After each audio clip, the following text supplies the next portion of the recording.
Olá, sejam bem-vindos a mais um vídeo do Gestão WCM.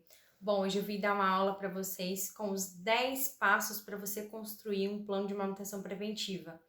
Então, eu espero que vocês aproveitem o vídeo e que coloquem em prática depois que a gente abordar esses 10 passos super importantes. Bora lá? Bom, então vamos começar, né? O que é o plano preventivo? O que é essa estratégia de manutenção? É um agrupamento de atividades proativas que você vai utilizar para você reduzir as suas falhas corretivas, aquelas falhas emergenciais que acontecem no momento inapropriado, em que você não se programou, que você não tem material. Então é para isso. É uma estratégia de manutenção com atividades proativas para que você consiga minimizar essas falhas, né, ou reduzir essas falhas que são corretivas, que são emergenciais. E para a gente começar a nossa conversa, eu vou começar aí com o primeiro passo para que você consiga estruturar esse plano preventivo, tá? Eu vou pedir para vocês irem aqui no nosso canal, a gente tem um vídeo que chama Os 7 Passos para Construir a Confiabilidade. Por que eu estou dizendo que esse é o primeiro passo? Porque lá você vai conseguir entender o contexto no qual está o plano preventivo. Ele vem da onde? De onde surge isso, né? Como ele tem que ser estruturado? Lá eu explico para vocês esses 7 passos e de onde ele vem, ok? Então tá. E aí vamos para o segundo passo, né? Assistimos o vídeo, entendemos o contexto, a gente vai para o segundo passo.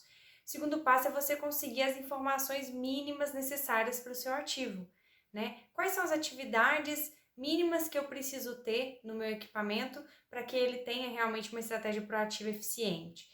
E aí isso você pode conduzir através do RCM, se você tiver esse processo estruturado, né? Você já vai ter toda a estratégia estruturada. Mas se você não tiver, não tem problema, dá pra gente fazer também. E baseado em quê? E baseado nas informações primeiramente do fornecedor. O fornecedor ele geralmente recomenda para você de quanto em quanto tempo você deve fazer uma manutenção, qual peça você deve trocar a cada determinado período. Então ele te dá recomendações mínimas de estratégia proativa para você trocar antes que aquilo falhe de uma maneira não programada, certo? E aí muita gente fala, já escutei muita gente falar, né? Ah, mas eu vou utilizar o que o fornecedor pede, ele tá querendo ganhar dinheiro, querendo me recomendar uma troca antes do momento, enfim. Só que eu sempre uso esse discurso, tá? Eu uso mesmo. É melhor você ter uma estratégia que te faça gastar um pouco mais trocando peças, né? De maneira talvez ali, com a frequência não tão adequada, do que você ter as atividades corretivas. Elas com certeza são mais onerosas e com maior risco para o seu processo do que você perder um pouco de dinheiro trocando algumas peças antecipadas. Então, se você não tem nada, começa pelo fornecedor. Tá? É uma ótima dica, eu já fiz isso, já vi outros colegas fazendo e realmente dá resultado. Mas se você não quiser seguir somente o fornecedor, né, ou se você não tiver, às vezes você tem um equipamento muito antigo, o fornecedor não tem todas as informações para você, dá para você também avaliar o seu histórico. E o histórico eu digo, ou no seu banco de dados, caso você tenha um, com histórico de manutenções, você faz uma análise estatística e vê qual que era a frequência de algumas atividades e começa por elas, ou com o histórico também da própria equipe. Sim, a equipe mais experiente, ela pode não saber 100% das atividades, né? O humano normal ele não saber tudo, mas ele vai conseguir com certeza te dar algumas dicas daquilo, ó, isso sempre acontece, isso de tanto tempo eu já faço para me precaver, para não acontecer o problema. Então, assim, ele já tem uma noção daquilo que mais acontece. Então, dá para você começar por aí, tá bom? O terceiro passo é um ponto muito importante. Por que eu falo isso? Eu já vi dar confusão várias vezes, né? Porque a gente não define ele muito bem. O terceiro passo é assim, ó. Se eu tenho uma equipe dedicada a inspecionar os meus ativos, porque a inspeção também é uma atividade proativa, né? Eu faço aquilo antes da falha acontecer. Ótimo, eu separo a inspeção do meu plano preventivo, com as trocas já programadas. Se não, vou fazer isso junto. Mas qual que é o ponto de atenção para os dois casos? Eu vou dar um exemplo para explicar para vocês. Se eu tenho atividades, né, do plano de manutenção preventiva, que são de troca, trocar o retentor a cada 2.000 horas ou a cada 2 meses, trocar o parafuso tal de tanto em tanto tempo, né? Trocar o filtro de óleo. Isso tudo são atividades que eu tenho que executar com algum material efetivo. Isso precisa estar contemplado ou dentro do plano ou isso tem que ser um item de garantia operacional, né, de estoque, que eu consiga ter esse material para executar o plano. Porque senão não faz sentido ter uma atividade em que eu preciso trocar um item, certo? E às vezes o lead time de entrega desse material é maior do que a frequência em que você vai lá fazer as trocas. E se você não tiver isso garantido no estoque, ou não tiver isso dentro do seu plano com as compras já programadas, não faz sentido colocar essa atividade. Você vai deixar a execução literalmente na mão, porque eles não vão ter como executar o seu plano, ok? Então, para atividades em que você tem que realizar trocas programadas, vamos garantir o material. E para as atividades que são de inspecionar, medir a espessura, verificar a temperatura, regular a pressão, são atividades que eu tenho que fazer de inspeção, eu tenho que ter um registro de como estava e como a equipe deixou. Por quê? Como que eu vou ter referência se aquilo tá bom ou tá ruim? Ou se toda vez que eu tô regulando, precisava regular mesmo? Porque você precisa ter uma referência para depois até ajustar a frequência do seu plano. Então, esses dois pontos são muito importantes. Esse terceiro passo, ele é vital para que você tenha um plano que vai ser realmente executado pelas pessoas, ok? Então, vamos aí para o quarto passo, né? Qual que é o quarto? É você definir a estratégia por classe de ativos. O que eu quero dizer? Eu vou separar as estratégias, né? Eu vou falar, eu quero a minha estratégia aqui para bomba, para redutor, para motores dentro do setor industrial. Eu divido ela, meus planos são divididos, né? Para cada uma das classes, né? Se eu tenho um conjunto moto-redutor, tá, e são duas equipes diferentes, eu vou fazer um plano separado para cada uma delas. Então, eu vou ter um plano por classe de equipamentos, correto? E aí essas classes também são definidas, né? Se eu tenho bombas centrífugas, meu plano é para bombas centrífugas. E isso tem que ser determinado no setor industrial. Quando eu levo para o setor de equipamentos móveis, aí, por exemplo, eu vou olhar um trator, eu tenho que definir ele por compartimentos. O trator, ele é uma mínima indústria, então eu preciso definir o meu plano, tem que ser até o mesmo plano, né? Porque eu vou parar um equipamento para eu poder executar ou não, a equipe vai se deslocar até aquele equipamento, tem que estar dentro do mesmo plano, mas eu tenho que ter uma coluna que mostra, ó, essas atividades aqui são todas a transmissão, essas outras atividades aqui são todas o sistema de frenagem, essas aqui já são do sistema hidráulico, então eu tenho que estar definido por compartimento, tá? Então esse quarto passo é muito importante para que você deixe claro para a equipe. Aqui é um plano de bombas centrífugas, aqui é um plano de tratores, mas ele tem definido esses compartimentos, beleza? Então tá. Daí vamos para o quinto passo, né? Qual que é o quinto passo que a gente precisa para construir um plano preventivo bem feito? O quinto passo, assim como o segundo, em que você vai buscar aquele banco de dados técnico, você tem que definir a frequência, para você agrupar as atividades dentro da mesma frequência. Então, se eu vou fazer a cada 2 dias, a cada 7 dias, a cada 20 dias, ou a cada, por horas também, né? Equipamentos de indústria geralmente em dias, e equipamentos de rotativos, né? Equipamentos off-road, eles são definidos em horas, muitas das vezes. Então, a quantas horas eu vou fazer? Então, eu preciso definir essa frequência. Como que eu faço isso? Eu defino essa frequência baseado no mesmo jeito que a gente conversou antes. Ou eu tenho um RCM, caso eu não tenha um RCM, eu vou aplicar baseado no histórico do meu banco de dados ou na recomendação do fornecedor, certo?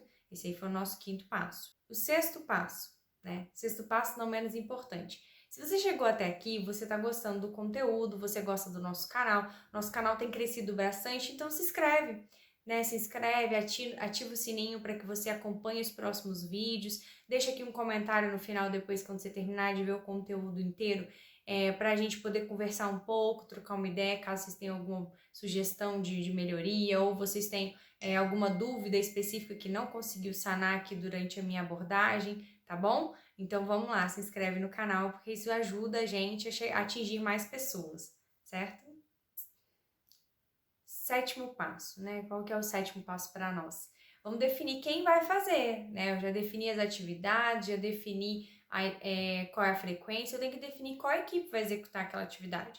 E por que eu falo, parece óbvio, mas a gente precisa ter uma coluna no seu plano ou um registro no sistema dizendo quem vai executar. Vai ser equipe de lubrificação, vai ser equipe de elétrica, vai ser equipe de mecânica. Isso por quê? Porque em alguns lugares eu tenho uma equipe única que faz elétrica e mecânica juntos. Em outros lugares eu tenho isso separado, eu tenho uma equipe só de elétrica e uma equipe só de mecânica. Então eu vou precisar separar o meu plano né? Eu começo a construção dele com várias atividades, mas depois eu preciso agrupar ele de maneira a atender a minha execução. Então, todos esses passos são para que você faça isso. Então, define ali, ó, essa atividade tem que ser com elétrica, essa atividade tem que ser com mecânica, e aí você define certinho cada responsabilidade. E aí isso vai ficar mais fácil para o programador programar as atividades para aquela equipe e para a equipe também executar, obviamente, porque vai estar dentro da expertise dela, certo? Daí eu defini, né, qual que é a minha equipe. E eu vou para o 8º passo, que é o quê? O meu 8º passo é eu definir como que vai ser a condição daquele equipamento. Na indústria, por exemplo, aquele equipamento ele tem que estar parado ou ele tem que estar rodando? A condição da instalação daquele equipamento.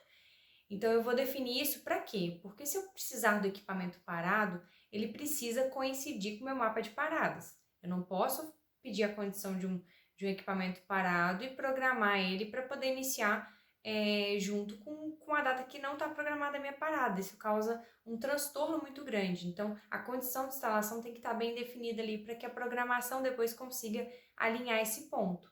Já no equipamentos off-road, né, equipamentos móveis, eles são definidos pelo local. Eu preciso ter aquele equipamento na minha oficina ou eu consigo executar ele em campo? Ele precisa estar com o motor funcionando ou ele precisa estar parado? Essa condição de instalação também precisa estar bem definida.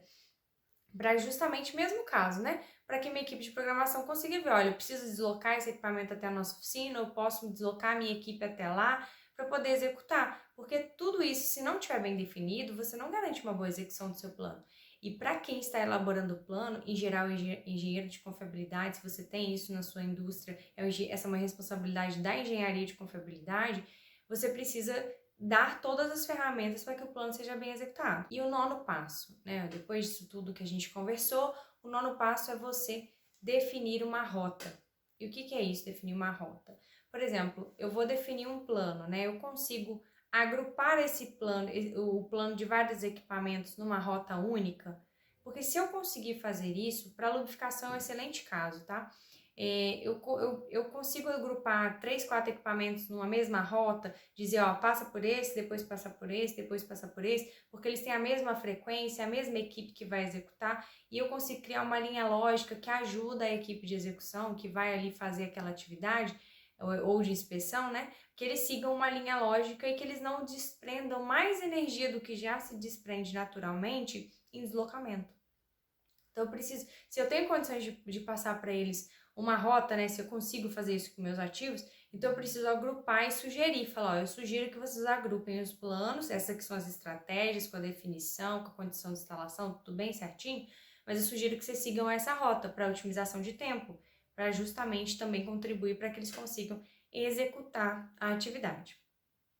E o 10º e último passo, né, não menos importante sempre, é você sugerir também, como engenheiro de confiabilidade, engenheiro de manutenção, uma data de início dos planos. Por que eu falo isso? Muitas vezes eu já vi as pessoas sugerirem datas, né, até eu mesma já cometi esse erro, a gente sugerir uma data que não é a melhor data para a programação executar. Então, por exemplo, a reunião de programação fechou na quinta-feira. Aí eu coloco uma data de início que vai começar na semana que vem, na terça-feira, né?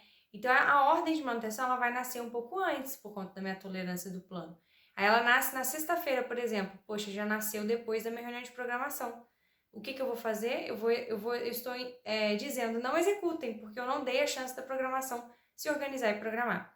Tá? Obviamente, a gente dá um jeito, né? Solicita ajuda, mas isso não é o correto. O correto é você se alinhar com a equipe de PCM, falar, ó, eu sugiro essas datas, fica bom nesses dias para vocês programarem? Ah, fica bom, tá dentro da tolerância, eu consigo fazer. E aí vocês acordarem isso antes de iniciar os planos, ok?